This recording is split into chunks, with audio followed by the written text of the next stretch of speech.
Are Americans prejudiced in their opinions about Africa? They most certainly are. How could they be objective about African Negroes while they are prejudiced against American Negroes? I disagree with you completely. I think that Americans are prejudiced for African natives and are very prejudiced against white people in Africa. Well, I'm getting confused. How can Americans be for and against Africans at the same time? Well, if I say anything, I'm going to confuse you still more. As an Ethiopian, I'm prejudiced against both white people and Negroes. Discussion are 4 high school students from 4 different countries in Africa. Let me introduce them to you now. Here is Amelia Day from the Gold Coast. Amelia is 18 years old. Here is Susan Rennie from the Union of South Africa. Susan is 17. Susan, those school uniforms, are they always that short? No, this is actually a dispensation. I'm a senior, but the other girls have to have them 3 inches above the knee. Very interesting study in native costumes. Thank you. Now let me introduce the boys, will you? Here are our baby for tonight, 15-year-old Meskin Venega from Ethiopia, and 16-year-old Boniface Ofakaja from Nigeria. Now, let's start out by asking you what some of your own prejudices are. How about you, Amelia? Have you got any prejudices, say, against the Nigerians? Yeah, I have my own personal prejudice against the Nigerians. Coming from the Gold Coast, where there are many Nigerians, I think that I sometimes look down on the Nigerians as somewhat inferior to us. Because, you see, the Nigerians who come to the Gold Coast are mostly beggars. So that's my opinion about the Nigerians. This is funny. I don't see how you have a case against for this your proposition, or I say for this your stand. Actually, personally, I look towards the Gold Coast not as inferiors, but perhaps as people that are individualistic, are not working towards the communal effort or towards the welfare of the nation. They, of course, have made great strides because they are a very small country, and yet you have all these differences in their country. Nesbin, how about your prejudices? You admitted to several at the beginning. Well, as I told you before, we have also our own prejudices against the African Negroes. We consider them as inferiors. We have, of course, our own reasons for saying so. Well, what are they, Nesbin? Well, first thing, we consider ourselves to be of the lost tribe of Israel and not Negroes. It's only that our faces are burnt that we look like Negroes. And also, we've been ruling part of Africa for hundreds of years during the 16th century, and we ruled part of Egypt, Sudan, and as far down as Mozambique. Well, what about your prejudices against white men? Well, back home, if a woman marries a white man, she's considered mean, and when she dies, the priests never pray for her as they would do for any ordinary man. It's just considered as suicide. Why do you think they look down on the white people so much? Well, for the first reason, religiously they consider them unclean in heart because they eat pork, and that's prohibited in religion. Susan, you got any prejudices? Oh, I think I've got some pretty large prejudices. I think I'm very prejudiced against the foreign press, particularly the American press, because I've come up against a lot of discrimination myself while I've been here. As a South African, everywhere I go, particularly in the schools, at the moment I mention that I'm from South Africa, I'm discriminated against in the sense that, well, the picture in South Africa, the situation has been so badly distorted and so exaggerated because racial news is sensational news. And so journalists have so distorted the picture in South Africa that when I come over here, I'm looked down upon. And I've really felt this discrimination. I haven't been treated as just an individual and a human being. And I feel that the press is responsible for this. Well, I've been wanting to ask you a question for a long time. When we all came here, it just took to me. You like me very much, I can see, and I like you. But I know you are a South African, and I'm an African. But why is it that out here you are very friendly towards me, but down in South Africa you don't do the same towards the Negroes that are living there. Can you tell me? Well, it's the whole setup. I mean, South Africa, we have a pattern of life which is different to any other country in the world. Because you have the white population, and which came to the country in 1652, and they are much more highly developed, coming from Europe with European backgrounds and traditions. And they have developed the country and have developed a highly civilized community. Whereas the Negro, the Bantu as we call them in Africa, in South Africa, is primitive, on a very primitive level. And the barrier in South Africa isn't so much color as civilization and economically. Excuse me, on that point, we get into a very, very tense ground recently. You talked about this question of it not being a racial struggle, but a struggle of civilization. Well, personally, you see, I sympathize with your situation, because I couldn't live in a country, your economic position, and perhaps your future well-being as a nation might be in danger if you allow the strong-hearted, driving Africans to take over the government. That is, of course, what will happen if they're given the vote. Nonetheless, let us come now to that basic issue of racial segregation. I hear this honorable gentleman is from Ethiopia. I think it's high time Ethiopians come to the side where exactly they are. I usually wonder, are you Negroes? You are not Negroes. You say you are not Negroes. Are you white? You're not white. What are you? Well, I told you the answer. We are not Negroes. We are one of the lost tribes of Israel. It's just because our faces are burned that we look like Negroes. I've got the point, you are lost. I think that makes a conclusive answer. I'm wondering if Susan and Mesfin have something very much in common. Neither one of you admit you're Africans, and yet both of you live in Africa and have for generations and generations. Well, I won't say that we're naturally, because we're a different ethnical group, we're not Africans in the sense that the Negroes and other groups have actually originated in Africa. But I consider South Africa my homeland and my fatherland, and I always will. And there is a misconception that exists.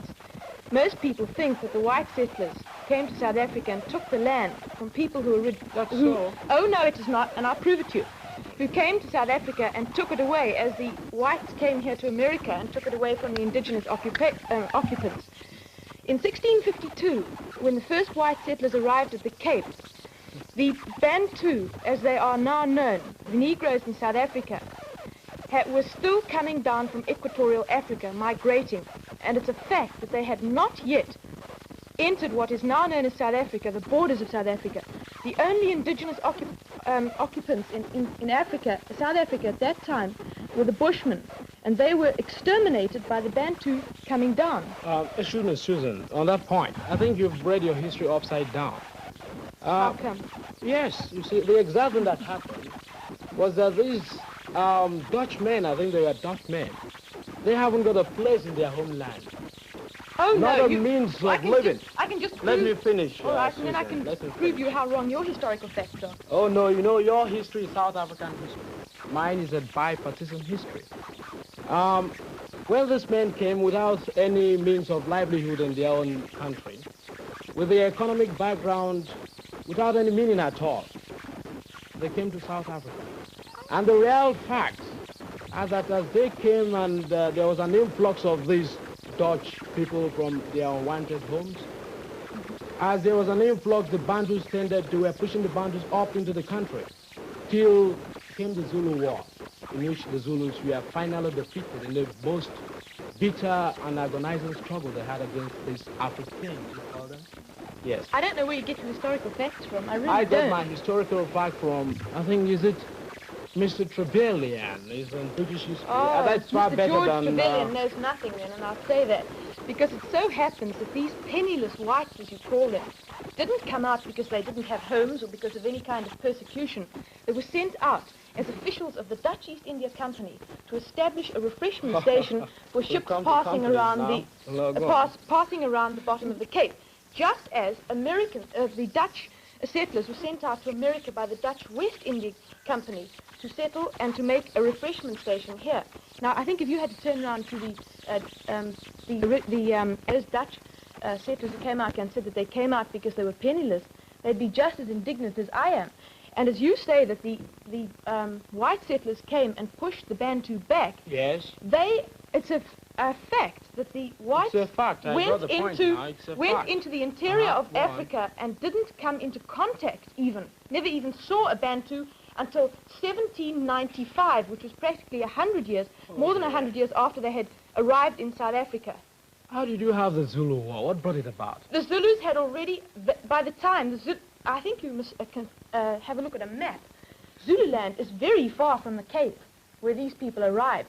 And in 100 years, within 100 years, after the arrival of the white settlers, the Zulus had by that time, the Zulus are a part of the Bantu group, had already come down to Natal. And then you've got the two groups, the one coming from the north, the one coming from the south, and they met. And that's where you get the Zulu War. It was not even a clash in the sense you are taking it. It was even the British. It was a clash. The British in their benevolence, or in fact in their, because they've seen the facts that this thing is not good, they even were exercising a tempering force upon the people. Boniface, just to make things more complicated for you and Susan, I've heard a third interpretation of this, which might settle it. That was the fact that the Bantu were a migratory people. And that it may be true that at some point when the whites came in, there weren't any Bantus there because they were migrating somewhere else. But look, this is all past history now. I'd like to hear something from Mesfin and Amelia on their interpretation of South African history, but almost rather. Let's bring it up to the present, can't we? Yes. Yes, we bring it up. Well, come back just a minute, Sue, to your violent prejudices against the press because they're misrepresenting what goes on in South Africa. Do you want to clarify that a bit? Yes, I would. Will you? No. Well, I know one outstanding example of misrepresentation. We read in an American, I think it was a magazine, I won't give the name, although I could very easily. This journalist quoted Dr. D.F. Malan, who is an ex-Prime Minister of South Africa, as saying, and I quote, "The Negro does not need a home. He can sleep under a tree." Well, not only is this absolutely fictitious, but he forgot to mention the fact that brick and concrete trees, known to most people as houses, are costing thousands, millions of dollars of the white taxpayers' money annually. What did you say? I didn't get the point. You said what houses? Well, you see, this journalist said that Dr. Yes, Malan... I got that point. You say what houses costing the government millions of dollars? I What said houses? concrete and brick and cement houses for the Bantu peoples. But these are the Bantus that are working for you in the factories. How did you get the money? They got the money, they mined the gold, got the gold, and you sold the gold outside. You got the money and you say the money is yours. Of course You it can't is. do that's a contradiction, Look, please. we came along. We bought the machinery. We developed the mines. From where did you get the machinery from the mines in Johannesburg? Do you own the No, mines? we got Who our worked the machinery. mines? We got our machinery from Great Britain. Who From worked- the money that was what was got with the diamonds and How did you get the diamonds out of the ground? No native labor there. How did you Boniface. get the diamonds out of the ground? They weren't dug out of the ground. They were alluvial diamonds. No native labor there, my boy. What do the natives do? You know what, Suzanne, one point you must get right down to the crux of the matter, is that in this country, the Africans are really the backbone of your economy. And it is one of that cases where you get this question of man's inhumanity to man. And every day you come here to complain about misrepresentation in the American press. In the actual matter of fact, the American press is giving a fairly good view of the whole situation because they have the color problem themselves. Have you been to South Africa, my boy? I wouldn't even pay a penny to go there. Well, then, That's how for can sure. you talk? How can you talk? Because I have the facts. People come in there, get every people, no means of living. How can I go there? I want a house, I want a home, I want position in society. Well, look, they're getting it. They're getting let's exactly what they want. I'd love to hear from Amelia and Mesfin what if their picture of South Africa is the same as Boniface's It is. should be the same weight. Well, coming from Africa myself, naturally I would be a little embittered against the whites in South Africa because from what we hear, they are mistreating the Africans there. But personally, I have no preconceived ideas against the whites because, frankly, I haven't been there, and you can't always trust what you hear from people or what you read from the press. So I have no solid facts about South African problems. Actually, I myself am against the South Africans because, I mean the white people in the South Africa, because in whose house can one come and take away They haven't the taken away property? land. Because what they are doing now, the white people are mining and taking the property for themselves. And that's what they shouldn't do. Because the native people who are living there, they should have what is the property of theirs. Well, actually, before I came from Ethiopia, I was reading about this in the press, and they were pretty hot about it. They were against the white people. The same thing could happen to them, of course. On this oppression business, if you say the Bantu in South Africa are oppressed, how do you account for this fact? That every year, regularly, hundreds of thousands of Bantu and Negroes from other territories adjoining South Africa, such as Portuguese, East Africa, etc., are invading our country illegally in spite of the laws. We've gone. Are they coming for oppression? They know what goes on in South Africa, and they come back year and year again. Those who have worked in South Africa and have been sent back, come back. Are they coming back to seek oppression? Your query, this does not answer what I am driving at. The Africans have the land. They were there before you. They do not have the land, and they were mine not the there gold. before us. All right, wait a minute, Susan. Let me get my point straight before you go. They mine the lands, they get the diamonds, you sell the diamonds outside. And when you get the diamonds, you say they are not to be given their own fair share of the quota. Have you read Cry the Beloved Country? Yes, I have. How? It's a one-sided view. One-sided view, and it was written by an European. How could Europeans be having one-sided view about their own They're king and radicals in king? every nation. Radicals? You are radicals in South Africa, then? Oh, no, we're not. Look, Mesfin was just talking about, and all of you, about the importance of news about South Africa in the Gold Coast, in Nigeria, and in Ethiopia. I'm wondering whether news about racial problems in the United States also takes up a good deal of space in your countries. Does it in the Gold Coast? Yes, very, because after all, the Negroes come from the Gold Coast, and we feel very badly about what the Americans are doing to our Negroes. I know that one of my ancestors probably came here too, and from what I hear in the Gold Coast, the Americans don't give the Negroes a fair chance of activities here. For instance, they don't give the Negroes the same education as they give the white Americans. And also, for instance, a Negro wouldn't be permitted to go to ride on the same bus with a white man. As for me, I don't think that color, which is purely a natural thing, can be such a great bar to human understanding. And I think America is a democratic nation, as it calls itself, but this one thing really doesn't show it off very well as a democratic country. Amelia, you've been in the New York area for about a month now. Does the picture you had of America that you've just described correspond to what you've seen here in the schools and the communities you've been in?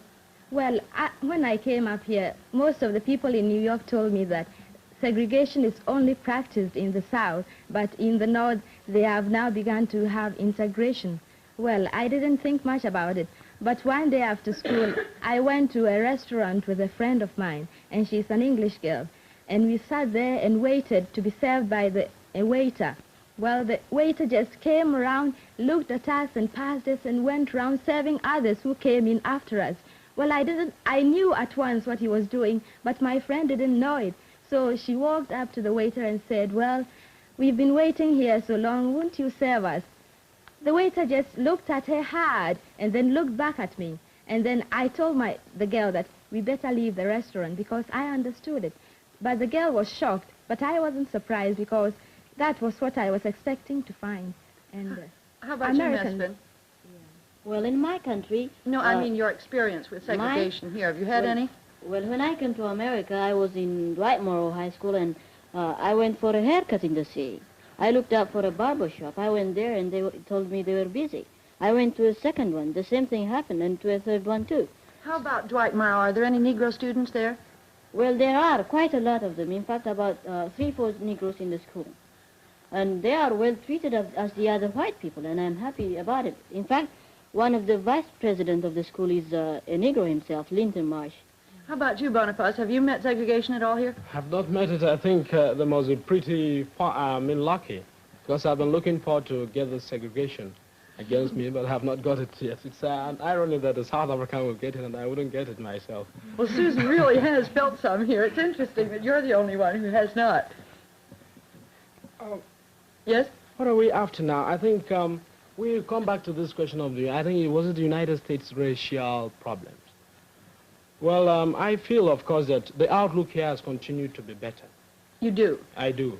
But on the other hand, this racial segregation, which of course I do, and I'll always make that point clear, is an outcrop of insecurity in economic conditions, and also somehow low-pointed opinions and all that sort of thing. Provides other people with that same pretext by which they could criticize the United States. Asians and Africans can't understand why a country devoted to the greatest ideals of freedom and democratic government should expect to discriminate among their citizens.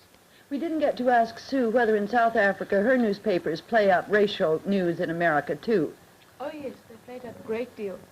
Well, naturally, we get all these stories about the riots at Clinton, Tennessee, and how they had to escort these people to school and bring out the National Guard and so on and so forth. Mrs. Waller, if I may interpret, Yes. I think there are more rats in the Johannesburg area, in the Negro area, than there are in Tennessee. Am I right, Susan? Oh, well, there are a couple of... Rats, yes. No, I wouldn't say riots. And wait a minute, in the Johannesburg area, you have only one telephone to the whole Negro population. Oh, That rubbish. Yes. Where do you get your facts from? Facts from books written on countable times on South Africa. Well, that's We are not the only country in absolutely the world. ridiculous. That is absolutely ridiculous. Absolutely And true. I'll get this for you afterwards.